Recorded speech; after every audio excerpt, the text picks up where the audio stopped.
It's New Year's Eve. A few more hours and another year will be behind us. The air is filled with a sense of hope, a feeling of a fresh start. But let's be honest with ourselves for a moment. How many times have we been here before? Standing at this exact same threshold, looking forward to a new beginning, full of resolutions and promises we make to ourselves. Look back at the year that's ending. What do you see? Maybe you see progress, and if so, I commend you. But for many of us, if we look closely, we see the ghosts of our own potential. We see the gym membership that was used for a week, the book we wanted to write with only a few pages done, the business idea that never left the notebook. We see the hesitations, the delays, the moments we chose comfort over courage. We tell ourselves stories to make it okay. I wasn't motivated. The timing wasn't right. I'll start next year. We wait for a spark, for some external force to push us into action. We treat motivation like a lightning strike, a rare, unpredictable event that we hope will hit us. But the truth is, the most successful, fulfilled people don't wait for motivation. They don't rely on feelings. They rely on discipline. This is the fundamental misunderstanding of what a new year represents. It's not about making a list of things you want to do. It's not about resolutions. Resolutions are fragile. They are built on the shaky ground of fleeting inspiration. They break the first time you feel tired, the first time you face a setback. The real change, the one that lasts, is not about what you do. It's about who you decide to become. It's a change in identity. You don't just decide to go to the gym. You decide to become the kind of person who doesn't miss a workout. You don't decide to write a book. You decide to become a writer. A writer writes whether they feel like it or not. An athlete trains whether they are motivated or not. This shift from resolution to identity is where the magic happens. Because when you change your identity, your behaviors naturally follow. It's no longer a battle against yourself. Your actions become an expression of who you are. But this transformation requires something more than hope. It requires a decision, a real binding decision. The kind of decision where you burn the boats, leaving no option for retreat. You decide that the old version of you is no longer acceptable.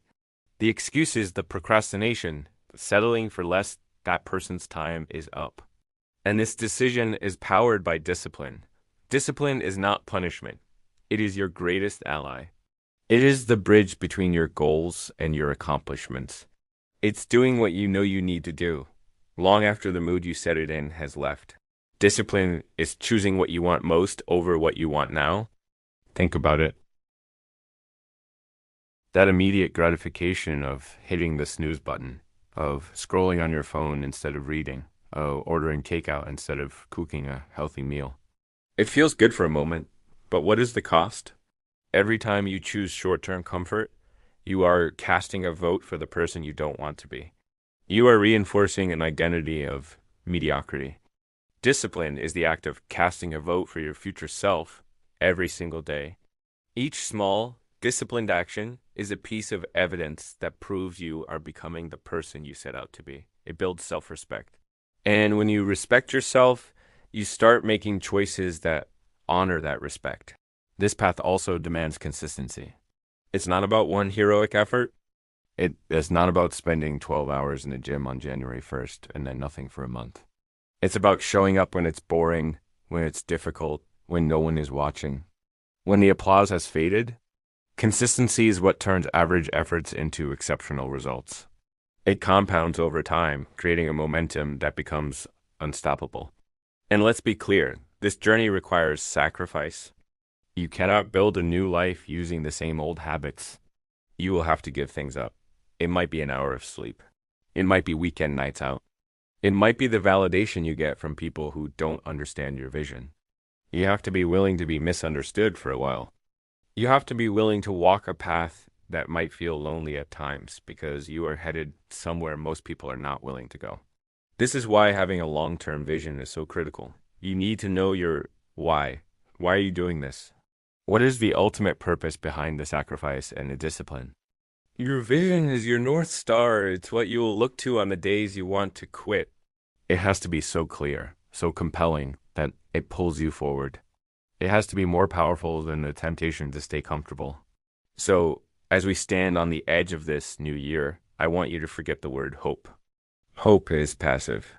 Hope is waiting for the universe to grant you a favor. 2026 is not a hope. It is a decision. Right now, in this moment, you can decide. Not tomorrow.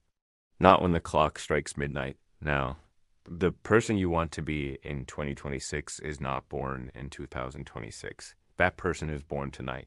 From the decision you make, who do you want to be? Be specific. Write it down. Not what you want to have, but who you want to become.